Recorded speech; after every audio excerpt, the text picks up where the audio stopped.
게리 토마스라는 이 영성학자인데 그분의 책을 읽다 보니까 그 감사는 안전벨트와 같다 그런 말을 하더라고요. 감사는 안전벨트와 같다. 자, 우리가 운전하다 보면 안전벨트를 어떤 때는 귀찮게 여겨져요. 매지 말까?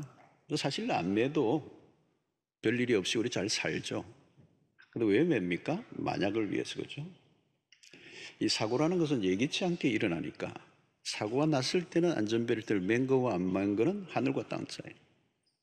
이 충격에 의해서 어떤 때는 뭐 사람이 튀어나가기도 하고 부딪혀서 생명을 잃습니다. 최근에도 보니까 해운대 사고 났는데 이 안전벨트를 맨 것 때문에 이게 안전함을 얻은 그야말로 안전벨트입니다. 가장 기본적인 수칙이죠. 사고가 없을 때는 괜찮은데 사고가 나면 표가 납니다. 이 감사도 그런 것 같아요. 감사를 하나 안 하나 뭐 그냥 그럭저럭 삽니다. 근데 삶의 문제가 터지면 평소에 감사를 했던 사람은 복원력이 빠릅니다. 금방 회복이 되고 다시 살아나고 평소에 감사하지 못했던 사람은 그 사건, 사고, 문제의 충격으로 주저앉아 버린다는 거예요. 평소에 했느냐 안 했느냐 여기에 따라서 이제 결정이 되는 겁니다. 우리의 삶의 문제는 어때요? 마치 자동차 사고처럼 예기치 않게 다가오니까 평소에 우리가 감사의 삶을 산다는 게 얼마나 중요한가. 여러분 감사는 생각보다 우리의 삶의 많은 부분과 연결되어 있습니다. 감사는 감사로 끝나지 않습니다. 여러분 한번 보십시오. 우리가 흔히 얘기하는 행복이라든가 기쁨이라든가 또 평안이라든가 관계의 그런 회복이라든가 이런 것들이 사실은 그 근원으로 거슬러 올라가면 감사가 있어요. 감사를 하면 그 꼬리꼬리를 물고 오는 것들이 그런 행복과 기쁨, 그런 평안인 것이죠. 그래서 감사는 감사로 끝나지 않고 우리의 삶에 매우 중요한 것입니다. 자, 오늘 감사에 대해서 말씀을 나누는데요. 오늘 본문을 중심으로 좀 살펴보려고 합니다. 이 본문은 우리가 잘 아는 본문인데 네 구절입니다. 이 네 구절 안에 네 가지의 핵심적인 단어가 들어있어요. 우리 신앙생활에 매우 중요한 첫 번째는 성령 충만, 두 번째는 찬송, 세 번째는 감사, 네 번째는 복종입니다. 근데 서로 연결된 주제들이에요. 어느 하나만 딱 떼어 생각할 수 없습니다. 이 감사절이기 때문에 그냥 감사하며 살자라고 하면 간단하지만 감사는 생각처럼 그렇게 간단한 주제가 아닙니다. 감사란 이 영적인 굉장히 상층부에서 일어나는 일이거든요. 만약에 감사를 산다면 거의 천상의 삶입니다. 천국을 누리는 삶이거든요. 전혀 다른 인생을 사는 겁니다. 아주 레벨에서 일어나는 일이기 때문에 간단한 주제가 아닙니다. 그래서 이 데살로니가 전서 5장 16절 18절에 보면 항상 기뻐하라 쉬지 말고 기도하라 범사에 감사하라 여기도 하나의 감사만 얘기하지 않아요. 감사가 뚝 떨어져서 할 수 있는 게 아니고 쉬지 말고 기도하라. 이 기도, 기쁨, 감사 이런 것들이 다 연결되어 있다는 거예요. 서로 아주 이렇게 연결되어져서 만들어지는 겁니다. 오늘 본문에서 네 가지 주제가 서로 연결되어 있는데 핵심 구절은 18절입니다. 18절. 우리 처음에 읽을 때는 서비스를 안 해드렸는데 이제 설교 중에는 이제 뜹니다. 여러분들. 우리 함께 읽도록 하겠습니다. 시작. 술 취하지 말라. 이는 방탕한 것이니 오직 성령으로 충만함을 받아라. 자, 이 18절 성령 충만이 그 뒤에 나오는 세 가지를 다 이끌어내는 것입니다. 수평적으로 네 가지가 똑같은 주제로 연결되어 있는 게 아니고 18절이 그 다음에 나오는 19절, 20절, 21절의 말씀 찬송과 감사와 복종이라는 단어를 끌어가는 힘이 이 18절에 있는 겁니다. 그러니까 오늘 감사절이기 때문에 감사만 딱 떼어내서 얘기하기보다 문맥 안에서 감사를 좀 더 묵상하면 훨씬 더 풍성해집니다. 자, 먼저 우리는 성경 충만을 매우 자주 듣는 메시지입니다. 술 취함과 오늘 이 본문에 비교하고 있죠. 술 취함. 옛날에 술 취해 보신 분들은 오늘 빨리 이해가 되리라고 생각해요. 이 성령 충만과 술 취함은 닮은 꼴입니다. 이 뭐가 닮았습니까? 취한다는 거예요. 취한다. 이 취한다는 말은 다르게 표현하면 지배를 받는다는 겁니다. 어떤 힘의 지배를 받는 거죠. 그 말은 내가 주도하는 게 아니라 다른 힘이 주도를 하는 것입니다. 그게 성령 충만과 술 취함의 동일한 닮은 점입니다. 술을 취하면 어때요? 자기 자신을 자기가 통제하지 못합니다. 이게 이제 성령 충만과 같은 점은 취하는 것이지만 다른 점이 그거예요. 술 취하면 자기가 자기를 통제하지 못합니다. 그러나 성령 충만하면 통제가 됩니다. 고도의 통제가 됩니다. 성령의 열매 중에 하나가 절제죠. 성령 충만하면 절제력이 강화됩니다. 스탑 할 마음만 생기는 게 스탑인데 그냥 가면 술 취한 거고, 스탑하면 스탑이 되는 게 성령 충만이에요. 컨트롤이 되는 것입니다. 술에 취하면 일시적으로 자유를 느끼죠. 그러나 그 자유는 거짓 자유입니다. 곧 후회가 따라옵니다. 술 취함이 무엇이 강조됩니까? 술 취함은 낭비되는 삶입니다. 웨이스팅, 낭비가 되는 삶이에요.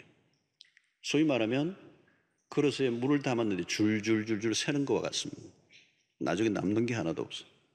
삶의 에너지를 엉뚱한 곳에다 쏟는 것입니다. 그게 컨트롤되지 않는 어떤 다른 힘에 의해 지배를 받는데 그게 술이에요. 자, 성령 충만한 삶은 낭비를 줄이고 생산적인 삶을 살게 합니다. 진정한 자유를 누리죠. 강력한 삶을 살게 만드는 힘이, 에너지가 이 성령 충만에서 나오는 것입니다. 성령이 충만하면 어떤 힘에 의해서 이끌려가는데 그게 철저히 통제된 삶이고 그 말씀을 따라 살아갈 수 있는 능력이 그 안에서 주어진다. 자, 그러면 이 성령 충만할 때 어떤 일이 일어나는가? 예배가 살아나요. 19절 말씀입니다. 19절 같이 한번 보겠습니다. 시작. 시와 찬송과 신령한 노래들로 서로 화답하며 너희의 마음으로 주께 노래하며 찬송하며. 여기 시, 찬송, 신령한 노래, 이 다 각각의 의미가 있지만 하나로 묶으면 예배입니다. 성령이 하시는 일 가운데 하나가 참된 예배자로 우리를 이끄는 것이죠. 특별히 예배 안에는 찬송의 요소가 있습니다. 찬송. 자, 이런 우리가 찬양한다는 것은 그냥 노래가 아닙니다. 세상적인 노래와 아주 차원이 다릅니다. 세상의 노래들도 감정, 이모셔널한 부분을 건드립니다. 위로도 하고요. 사람들의 그 정서를 만져줘요. 흥겹기도 하고. 그렇죠? 그래서 감동을 받고 눈물을 흘리기도 하고. 자, 그런데 거기까지예요. 세상의 노래는 거기까지예요. 감정을 터치하지만 그 감정이 어디를 향할지는 몰라요. 방향이 없어요. 그러나 찬양은 다릅니다. 그냥 흥겨움이 아니라 영혼의 영적인 부분을 다룬다는 것. 그래서 이 감정만이 아니고 이 노래는 하나님을 향하여 의지적으로 하나님을 향하는 것입니다. 그래서 찬양은 우리의 영혼 깊은 곳을 건드리죠. 그래서 찬양하다 보면 우리의 영에 묶인 것들이 풀려지는 역사를 경험합니다. 찬양은 위력이 대단해요. 그래서 여러분들 이 주일날 찬양할 때 우리 교도 이 예배 드릴 때 찬양을 아주 깊이 들어가시는 분들은 들어가시는, 그냥 찬양이 아니고 이 찬양을 하는 가운데 우리는 이 성령의 충만함 안에서 드리는 이 찬양을 우리가 드리게 될 때 저는 이 세상에 가장 아름다운 광경이 있다면 성령의 충만한 사람들이 드리는 예배의 모습이에요. 그래서 온전한 예배를 드릴 때 하나님과의 관계가 회복되고 사람들과의 관계 안에도 회복이 되는 역사가 일어납니다. 그런데 오늘 여기 보면 시와 찬송과 신령한 노래들로 서로 화답하며 그랬습니다. 여기 강조되는 것은 서로 화답하며 그랬습니다. 서로 화답한다는 것은 어떤 것일까요? 혼자 드리는 예배가 아니에요. 함께 드리는 예배입니다. 우리가 코로나 상황으로 인해 비대면을 예배를 어쩔 수 없이 선택한 예배였어요. 근데 예배의 진정한 공동체 예배는 비대면이 아니라 대면이에요. 공동체 예배예요. 특별히 함께 주님을 찬양하는 가운데 하나가 됩니다. 서로 화답하며라고 하는 의미는 찬양을 하는 가운데 옆에 지체들을 바라보며 우리가 함께 찬양하는 겁니다. 그러면 그 옆에 지체들 안에 하나님의 임재로 가득하여 하나님 앞에 찬송하는 그 모습을 보면서 내 안에만 하나님의 임재가 있는 것이 아니라 내 옆에 있는 형제 자매들에게도 함께 하나님의 임재가 있다는 사실을 눈으로 보며 느끼게 되죠. 그때 우리는 함께 찬양할 때 우리의 영을 묶으시는 성령의 역사하심을 체험하는 역사예요. 그러면서 영적 열기는 더 뜨거워지는 거죠. 더 뜨거워져. 예배는 하나님에게로 향하는 것이지만 동시에 서로를 향해 있습니다. 서로 화답하는 가운데 성령의 역사하심은 더 넘치게 됩니다. 예배는 회중 안에 성도들을 하나로 묶어요. 그리고 성도를 하나 되게 하시는 영. 예배와 감사가 연결되어 있는 것입니다. 감사는 따로 떨어져 있는 것이 아니라 찬양하는 가운데, 성령 안에서 찬양하는 가운데 감사가 넘쳐나고 그 넘쳐나는 가운데서 또 다른 무슨 역사가 일어나는가 하면 21절의 모습이에요. 21절 보면 그리스도를 경외함으로 피차 복종하라 그랬습니다. 자, 여러분 여기에 매우 중요한 단어가 하나 나와요. 복종이라는 단어예요. 자, 여러분 예배는 하나님과의 관계라면 복종은 사람들과의 관계입니다. 인간의 범죄 이후에 찾아온 저주 중에 하나가 뭐냐면 여자는 남자의 다스림을 받을지니라 그랬어요. 그러니까 남자가 여자를 다스린다는 거. 이게 저주의 하나의 형태예요. 그러니까 복종과 비복종의 관계가 되었습니다. 본래 하나님이 인간을 만드셨을 때는 그렇게 만들지 않았습니다. 근데 죄가 들어오므로 저주가 찾아와 그 여자가 남자의 다스림을 받는다. 자, 그런데 여러분 남자가 여자를 다스린다 쉬운 일입니까?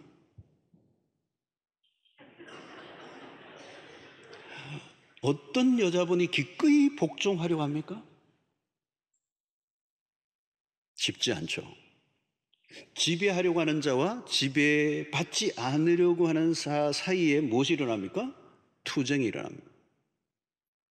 누군가를 지배하려고 해보세요. 누구든지 반드시 저항이 일어납니다. 가정이 전쟁터가 돼요. 직장에서도 서로 누가 더 높은가를 매일 혈투를 벌입니다. 어디에서든지 암투가 벌어져요. 지배하려고 하고 지배받지 않으려고 하는 싸움이 벌어지지 않는 곳이 없어요. 권력욕입니다. 그게 인간의 내면에 잠재되어져 있는 권력욕, 이게 죄성을 가진 인간의 특성입니다. 결혼을 하고 부부로 살면서 서로가 원수가 되기도 합니다. 상대에 대한 원망과 불평이 끊임없이 쏟아져 나옵니다. 상대에게 책임을 다 넘기고 짐을 서로 지려고 하지 않습니다. 군림하려고 합니다. 왜 그렇죠? 섬길 마음보다 지배하려고 하기 때문입니다. 그래서 억압을 당한 사람들은 해방을 원하고 억압하는 자들은 계속 억압하려고 하는 겁니다. 이는 정치 세계뿐만 아니라 가정의 어린 꼬마들 형제끼리도 일어나는 일입니다. 신앙 공동체 안에서도 이런 일이 일어납니다. 누가 더 높은가? 사람들이 왜 피곤해하죠?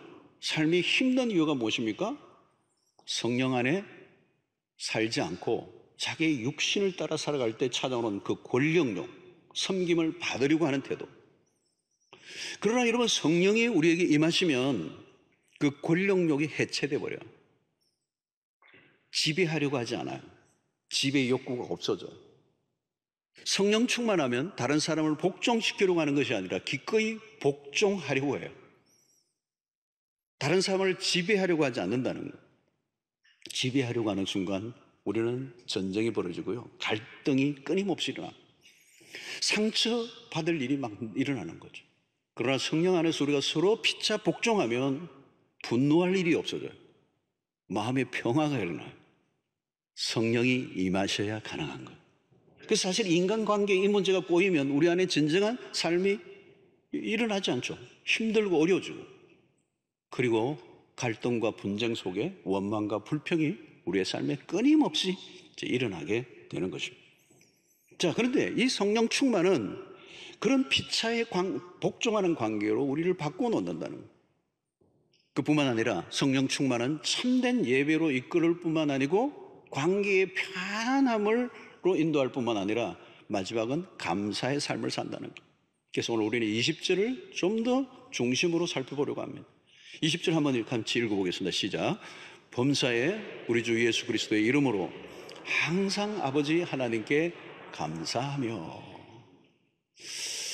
자, 여러분, 성령 충만은 우리를 어디로 이끄느냐? 감사로 이끈다는 겁니다. 성령 충만은 어려운 상황을 이겨내게 합니다. 여러분, 감사하려고 노력하는 것보다 더 중요한 것은 우리가 성령 충만을 구해야 돼요. 성령 충만하면 범사에 감사가 되는데, 이유는 상황의 지배를 받지 않고 상황을 극복할 수 있는 힘을 얻게 되기 때문에. 여러분, 많은 경우로 우리는 상황의 지배를 받습니다. 우리는 쉽게 상황의 지배를 받고요, 상황의 지배를 받으면 원망이 나오게 되어 있습니다. 이스라엘 백성들이 광야를 지날 때 늘 그 상황의 지배를 받죠. 그러니까 원망과 불평이 나오는 거죠. 성령은 그 상황을 뛰어넘게 만듭니다. 여러분, 요즘 우리의 문화의 특징이 불평이 일상이에요. 불평. 참 불평이 많죠. 이전보다 훨씬 더 좋은 조건과 환경인데 불평이 더 많고, 이전보다 더 풍요로운데 우리는 결핍을 많이 느껴요. 가진 것보다 가지고 있지 않는 것으로 인하여 더 힘들어합니다. 자, 여기에서 바울은 오늘 이 본문에서 두 가지를 우리에게 강조하는데, 하나는 범사에 초점을 맞추고 있습니다. 범사. 이 말은 참 부담스럽죠. 가끔 감사가 아니라 범사에 감사해. 어떤 사안에 따라 감사가 아니라 선택적 감사가 아니라는 것. 자, 바울이 얘기하고 이제 할 때 범사에 감사는 무엇을 강조하는 것일까요? 그것은 어떤 행동이 아니라 삶의 태도를 말하는 것입니다. 태도는 하루아침에 만들어진 게 아닙니다. 대부분은 자기가 서서히 만들어진 그 태도에 의해서 살아갑니다. 그리고 이 태도는 잘 안 바뀌어요, 바뀝니다. 그런데 오늘 성령의 충만과 이것을 어떻게 연결시켜야 하느냐면, 성령 안에서 지속적으로 노력하지 않으면 감사의 태도로 바뀌어지지 않는다라고 하는 말을 하고 있는 것입니다. 태도를 바꾸면 인생이 달라집니다. 다른 차원이 되는 것이죠. 여러분, 우리의 삶 속에 범사에 감사할 수 있다는 것은 어떤 사안과 사건에 따라 반응하는 게 아니라 감사로 세팅되어져 있는 태도. 그것은 하루아침에 만들어지는 작업이 아니라는 거예요. 오랜 세월 동안 다양한 사건과 일들 속에 성령의 인도함을 받아가면서 만들어지는 태도다. 하나님의 뜻이라는 책으로 최근에 지은 이 제너럴 시처라고 하는 분이 있는데요, 하나님의 뜻이라는 이 책을 지었는데 아주 하나님의 뜻에 대한 좋은 책이에요. 최근에 나온 책 중에. 그런데 이분이 이제 하나님 앞에서 울다라고 하는 책을 오래전에 지었습니다. 이 책을 지은 이 제너럴 시처는 이 책을 하나님 앞에서 울다라고 하는 책을 지었는데, 이 책을 왜 썼는가 사건이 있었어요. 1991년도 미국의 아이다호 시골 쪽으로 이분이 아내와 네 자녀와 어머니를 태우고 운전을 하고 가던 중에 음주 운전자에 의해서 사고를 당해요. 그 자리에서 졸지에 아내가 죽고 어머니가 죽고 4살짜리 딸을 잃어버려요. 2살 난 딸은 중상을 입었습니다. 자기도 마찬가지지만 상처를 입었지만 큰 상처는 아니에요. 여러분, 이게 보통 사건이 아니잖아요. 보통 사건이 아니잖아요. 이 시처는 그 책에서 그래요. 그는 영원한 현기증 상태로 그 사건이 나를 몰아넣었다. 영원한 현기증. 균형을 잡기까지는 오랜 시간이 걸렸다. 처음에는 이성적 사고가 불가능했다. 맞죠, 여러분? 충분히 이해할 수 없는. 받아들이기 힘든 거예요. 자, 그런데 그 사고가 지난 8년 후에 그동안 겪었던 쓰라린 상처와 극한 혼란이 만족과 깊은 감사로 바뀌었음을 고백하는 글을 8년 후에 다시 씁니다. 8년이라는 세월이 지났어요. 하루아침에 되는 일이 아니죠. 그 끔찍한 사고 속에서 헤어나와 그 혼란이 감사로 바뀌는 8년의 세월. 여러분, 이런 끔찍한 사고에서 생존한 사람들은 자신 안에 일어난 상실을 한꺼번에 받아들이기는 어려워요. 조금씩 받아들이고 조금씩 마음이 열려집니다.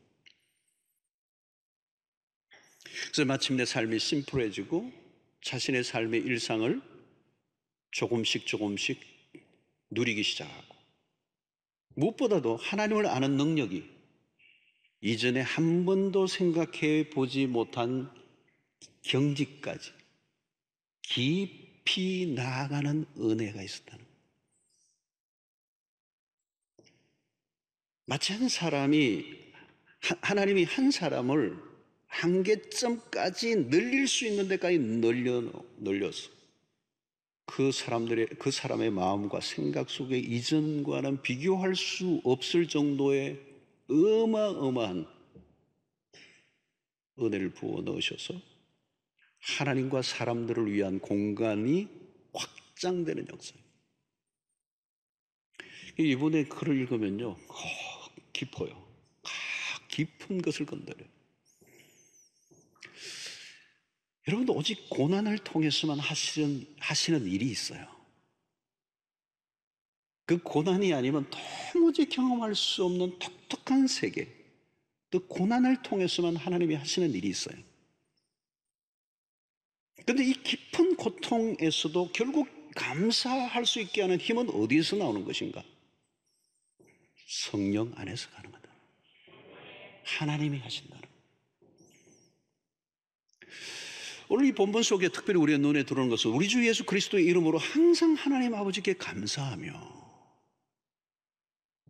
여기서 감사는 대상이 하나님이십니다.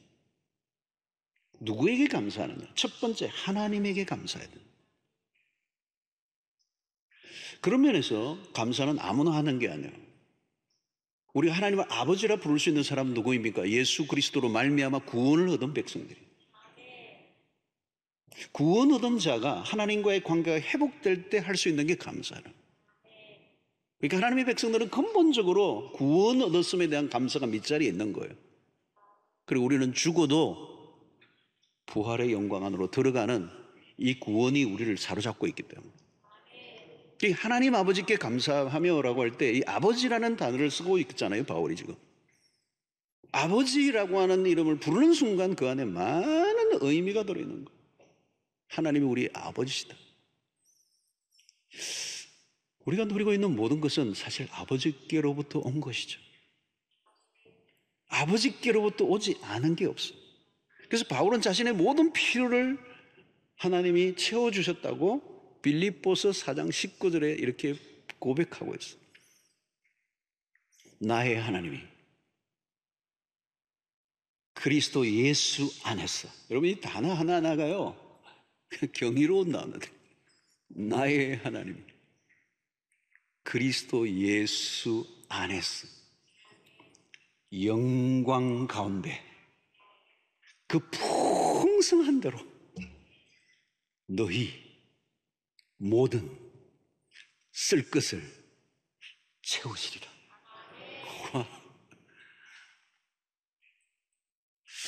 여러분, 우리는 종종 하나님에 대해서 원망과 불평을 넣을 때가 있습니다. 하나님, 내 기도 왜 응답 안 해주십니까? 연말이 됐는데도, 그렇게 쫄랐는데도. 하나님 그러시게요. 근데 여러분, 하나님 우리에게 이렇게 말씀하세요. 로마서 8장 32절에 자기 아들을 아끼지 아니하시고 우리 모든 사람을 위하여 내주신 이가 어찌 그 아들과 함께 모든 것을 우리에게 주시지 아니하겠느냐. 여러분, 우리 감사의 중심에는 아들까지 내어주신 하나님, 당신의 최상을 주신 아버지, 그 하나님에 대한 감사가 우리의 감사의 밑자리에 깔려 있어야 돼요. 그러므로 이 성령의 충만은 결국 우리를 어디로 이끄느냐? 성령 충만의 완성은 감사로 마무리되는 것입니다. 성령 충만한 삶은 특별하게 살게 하십니다. 성령의 능력은 우리 안에 있는 불평과 원망을 제어하고 감사가 터지게 하십니다. 왜 감사가 어렵고 원망과 불평이 쉬운가요? 원망과 불평은 본성적이기 때문에 그래요. 우리의 본성은요, 본성에서는 감사가 안 나와요. 우리의 본성, 죄의 본성은 원망과 불평이 자연스럽게 나옵니다. 하나님을 알지 못할 때 삶의 특성을 로마서 1장 21절에 바울이 이렇게 얘기합니다. 하나님을 알되 하나님을 영화롭게도 아니하며, 그 다음에 뭐죠? 감사하지도 아니하고. 하나님을 알지 못한 상태가 뭘까요, 여러분? 자기 중심적인 겁니다. 원망과 불평을 잘 아는 사람들의 특징이 뭔가 하면 매우 자기 중심적이에요. 매우 이기적인 사람이에요. 여러분, 성령 충만하면 하나님 관점으로 보는 눈이 열립니다. 성령은 우리의 눈을 열어주세요. 감사하는 사람은 사건을 보는 눈이 다릅니다. 해석이 달라요. 이런 과거의 상처에서 빠져나오지 못한 사람들이 굉장히 많습니다. 우리 주변에 보면. 상처는 현재와 미래의 삶을 매우 위태롭게 만들어요. 왜 과거의 상처가 잘 아물지가 않는가? 그 사건에 대한 해석이 잘 안 되기 때문에 그렇습니다. 구약의 요셉은 형들로 인하여 깊은 상처를 입습니다. 학대를 당하죠. 리젝션, 버려버리죠. 그러나 요셉은 과거의 상처에 시달리지 않습니다. 그런데 어떻게 그게 가능할까요? 자기를 가해한 형들의 악한 행위보다 하나님의 섭리의 손길이 더 크게 보였기 때문에 그래요. 상처를 입은 사람들의 특징은 피해자 의식이 있습니다. 피해자 의식을 가진 사람들이 굉장히 우리 주변에 많아요. 어떤 분들은 부모에 대한 피해의식이 일평생 사라지지 않아요. 그래서 깊은 내면 안에는 부모에 대한 원한이 깔려 있어요. 그래서 자신이 입은 상처에서 벗어나지를 못해요. 그러면서 자신이 입은 그 상처를 계속 부풀려요. 확대를 시켜요. 그리고 억울하고 기분 나쁜 추억을 수시로 소환하는 거죠. 불러들여요. 그때마다 원한은 더 깊어지고 분노의 감정에 시달리게 됩니다. 마음이 갈수록 좁아지고요, 불평은 늘어나게 됩니다. 자신은 죄가 없는데 피해를 입었다는 거죠. 자기 의의를 주장합니다. 자기 의의가 강조될수록 가해자는 더 악한 인간이 됩니다. 요셉의 삶에는 다른 점이 보여요. 그에게는 원수까지도 품어내는 공간이 있습니다. 스페이스. 그게 어디서 가능할까요? 많은 사람은 피해자인 나와 가해자인 너만 있어요. 거기에는 피할 공간이 없어요. 그러니까 충돌하는 거죠. 그러나 여러분, 요셉의 인생은 하나님을 불러오는 거죠. 그 아픈 상처를 그냥 묻어버리고 기억해내지 않으려고 떨쳐내는 게 아니라 그 아픈 기억을 소환하고 거기에 하나님을 모셔와서 재해석을 하는 것입니다. 그리고 하나님의 섭리의 손길을 바라보면서 하나님이 이루실 구원을 바라보는 거예요. 하나님을 모셔오면요, 여유가 생겨요. 하나님을 모셔오면요, 부드러워져요. 하나님을 모시지 않으면요, 여유가 없어요. 여러분, 세상에 악바리 같은 사람들이 있어요. 만나보신 적이 있으세요? 악바리로 사는 이유가 뭔지 아세요? 하나님이 없으면 그렇게 될 수밖에 없어요. 내가 이겨내야 되니까. 내 힘으로 이겨내야 되니까. 악을 써야 돼요. 근데 여러분, 우리는 그럴 이유가 하나도 없어요. 로마서 8장 28절이 그것을 얘기해 주는 겁니다. 우리가 알거니와 하나님을 사랑하는 자, 곧 그의 뜻대로 부르심을 입은 자들에게는 모든 것이 합력하여 선을 이루느니라.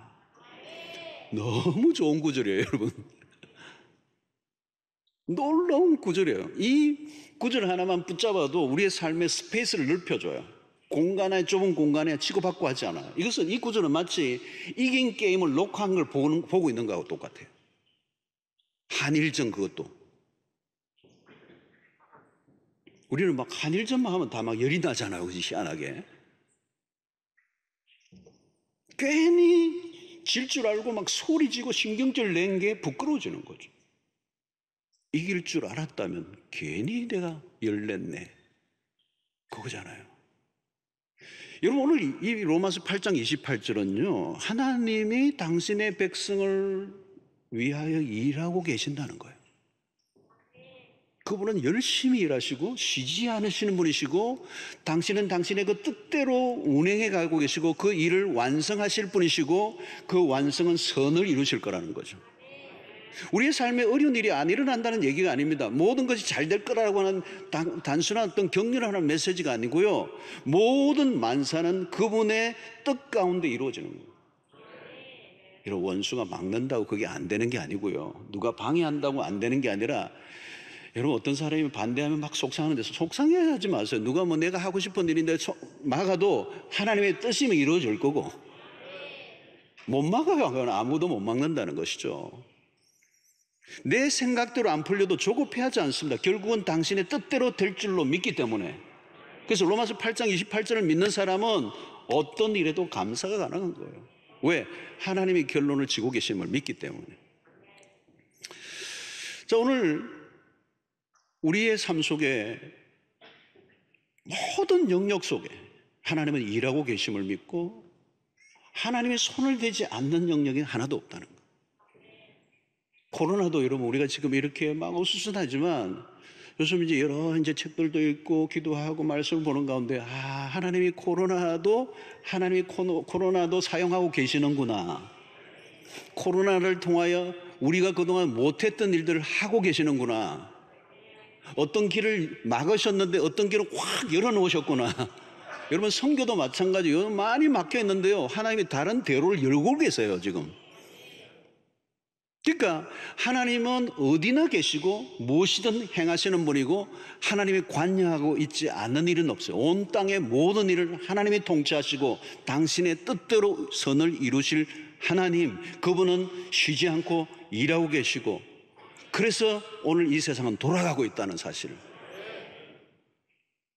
우리는 그걸 인식하는 거죠. 여러분, 우리가 숲과 나무가 우거진 자연 속에 가면 기쁨이 막 밀려와요. 그 사람들은 막 그 좋다고 그러고, 계곡이 아름답다, 뭐 이게 막 찬성 지르다가 고기 구워 먹고 이제 오지만, 우리는 그게 아니죠. 왜 그렇게 가면 기분이 좋아요? 그 숲과 나무 지저귀는 새소리를 들으면서 우리는 그냥 단순히 자연에 감탄하는 게 아니라, 그 속에서, 자연 속에서 일하시는 하나님, 하나님의 숨결, 하나님의 솜씨, 하나님의 임재를 느껴요, 자연 속에서. 어제도 어디 잠시 길을 걷는데, 이렇게 나무들이 있는데 그냥 지나칠 수 있는데, 딱 보니까 개나리가 펴 있더라고요. 노란 개나리가 이 추운 바람이 불고 있는 겨울에 딱 펴 있더라고요. 제가 그래서 철이 없네 그랬어요. 그렇게 됐는데, 지나가는데 얼마나 많은 꽃들이 있는데요, 놀라워요, 놀라. 여러분, 농부들이 가을에 결실을 맺으면서 감과 사과를 보면서 감동하고, 결실을 보며 감동하지만, 우리는 그 결실 자체로 감동하는 사람이 아니에요. 그 안에 어마어마한 생명의 역사를 이루어 가시는 하나님의 손길. 여러분, 성령 충만은, 이 성령은 우리를 어떤 동기를 유발하는 그런 역할을 하세요.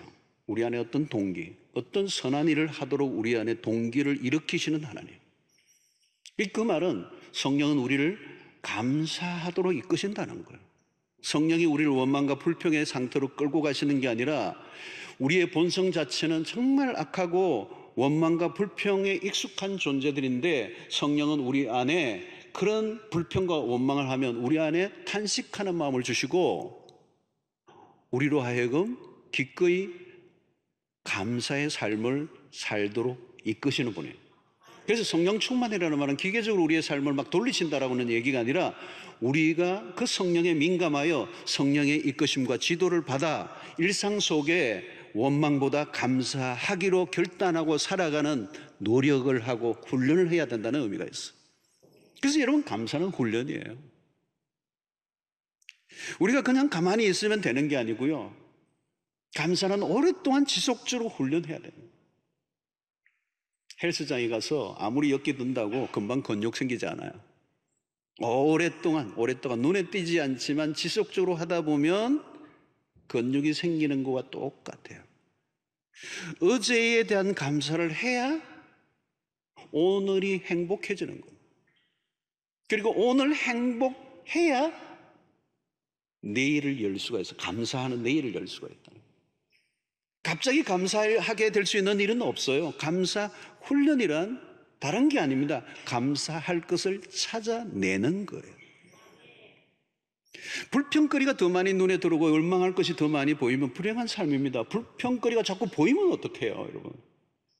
불행하게 사는 겁니다. 여러분, 우리의 눈은 오염되어 있습니다. 죄로 인하여 시력을 우리는 많이 잃었어요. 그래서 세상과 사물을 보는 눈이 우리가 정확한 눈이 아닙니다. 매우 왜곡된 눈이에요.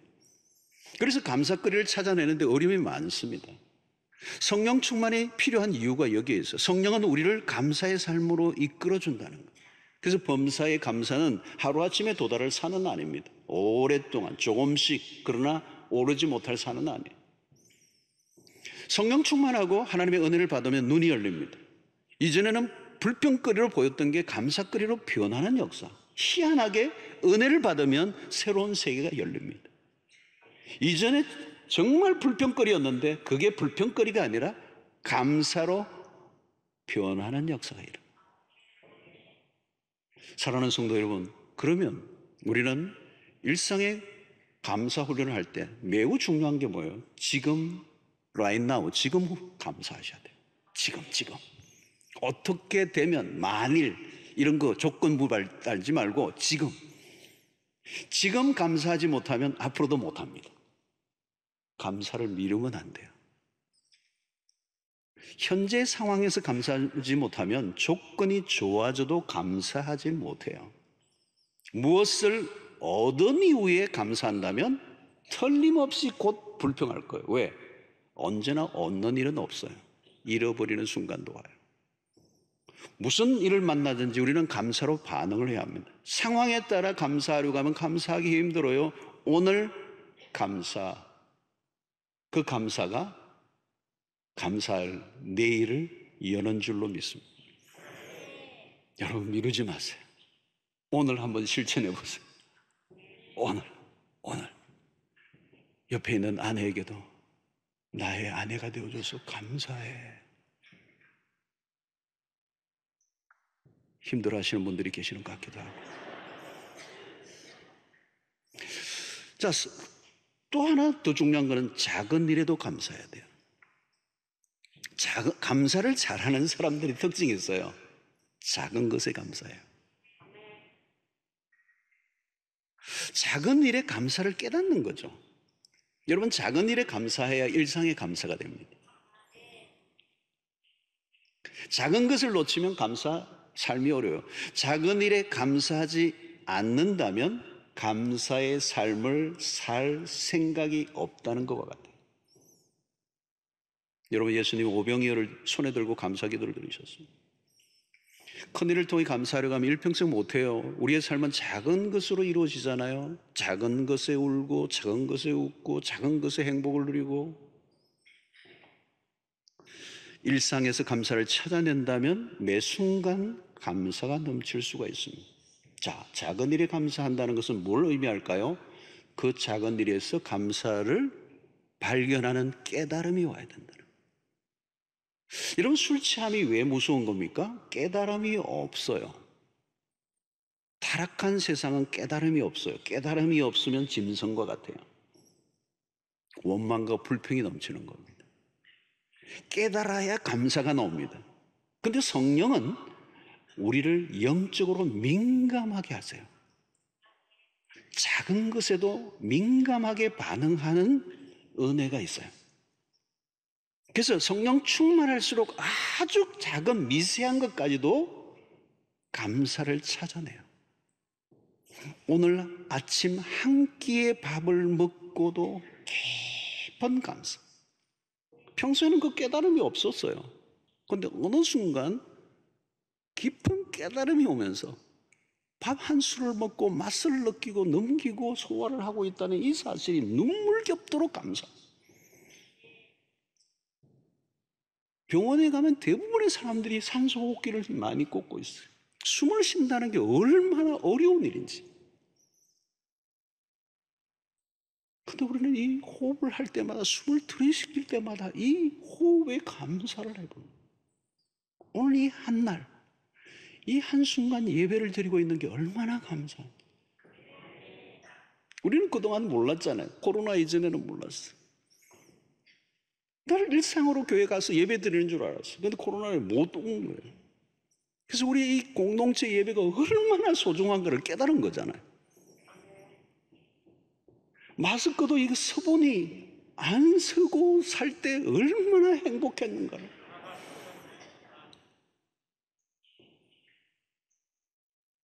또 요즘 그래요. 마스크를 쓰고라도 교회 오는 게 얼마나 감사한지. 일상에 감사해요. 감사의 나무를 한 그루 한 그루 심다 보면 언젠가 감사의 숲을 이룰 거예요. 감사해 보세요. 삶이 달라질 줄로 믿습니다. 감사가 우리의 삶을 바꿔버려요. 감사는 기적을 일으켜요. 감사 이전과 이후는 달라요. 감사를 표현하고 나면 상황이 달라져. 이상하게 사건이 다르게 보이는 것이죠. 저는 올 한 해 우리가 모두가 코로나를 지나면서 얼마나 힘든 시간들을 보내왔습니까? 야, 이게 언제까지 이렇게 되는가? 많은 사람들이 아픔을 느끼고 우울함을 느끼고 실패를 경험하고 가정도 때로는 흔들리고 온 지구촌 전체가 신음하는. 사실은 어떻게 보면 올 한 해는 코로나와 함께 우리는 전쟁을 하며 여기까지 왔어요. 그래서 어떤 때보다도 우리는 원망과 불평을 하기 좋은 상황 속에 우리가 있습니다. 이때 우리는 다시 한번 원망과 불평하는 것은 쉬운 일이지만 올 한 해 이 힘겨운 시간들을 보내오며 그럼에도 불구하고 코로나 상황에서 감사할 것은 무엇인지를 찾아낼 줄 아는, 그래야 올 한 해가 아름답게 마무리되기에, 그것이 하나님의 백성들의 모습이기 때문에, 이것이 세상의 모습과 전혀 다른 모습이기 때문에 우리는 감사를 찾아야 돼요. 그래서 우리는 비대면 예배를 드리고 온라인을 드리다가 함께 드리는 이 예배가 얼마나 중요한가, 그걸 깨닫게 된 것 감사하고, 또 우리 가정을 다시 한번 돌아보게 된 것도 감사해요. 우리가 그동안 바쁘고 돈 벌기 위해서 막 달려가다 보니까 가정을 좀 등한시하고 소홀히 하고, 아빠들은 2차, 3차, 4차, 5차로 다니고 돌아오면 애들은 다 자고. 근데 이제 코로나 되니까 이게 회식 문화가 없어지니까 1차를 집에서 하게 됐으니 얼마나 감사해요. 가정을 돌아보게 되고 가정의 소중함을 또 깨닫고. 여러분, 오늘 이 격리되고 비대면 사회가 되고 은퇴 시대가 되니까 외로움이 몰려오는 거예요. 우울증 환자들이 얼마나 늘어나요. 그러면서 우리에게 다시 한번 다가오는 게 뭐예요? 이 공동체가 얼마나 소중한가. 요즘 뭐 금요일 날이라든가 이렇게 우리 교회 모임에 우리 성도들이 막 와서 마당에서 확짝하고 웃고 막 즐거워하는 모습을 보면 너무 좋아 보이는 거예요. 너무 좋아 보이는 거예요. 하나님의 공동체가 이렇게 귀중한 것입니다. 사랑하는 성도 여러분, 노트를 꺼내 드시고 이 코로나로 얼룩졌던 이 2020년을 보내면서 다시 한번 감사의 제목을 찾아내 보십시오. 틀림없이 우리는 가는 길을 멈추게 하신 하나님의 뜻이 있을 줄로 믿습니다. 우리가 막 목적지를 향해 가려고 할 때 신호등이 자꾸 걸리면 막 화가 나요. 멈추게 한 신호등 뽑을 수도 없고. 그러나 여러분, 잠시 멈추게 한 이유가 있을 거예요. 생각하게 하고, 사고를 나지 않게 하고, 다시 한번 생각하고 돌아보게 하고, 여유를 가지게 하고, 잃어버렸던 것을 다 되찾게 만드는 은혜가 있는 거예요. 사랑하는 성도 여러분, 오늘 우리는 이 한 해를 마감하면서 성령 충만함을 통하여 우리를 이끄시고자 하시는 것이 예배의 회복, 감사의 회복, 관계의 회복. 성령이 그 일을 행하시도록 우리를 그렇게 인도해 주시는 성령이신 줄로 믿습니다. 성령 충만하면 찬양이 넘쳐날 것입니다. 예배가 살아나고 관계가 회복되고 감사가 충만해지는 역사가 일어나게 될 줄로 믿습니다. 바로 그것이 천상의 삶이요, 하나님의 백성들이 누릴 최고의 특권입니다. 이제 무엇이든지 감사로 시작하고 감사로 매듭을 짓는 승리하는 그리스도인들 되시기를 주의 이름으로 축원합니다.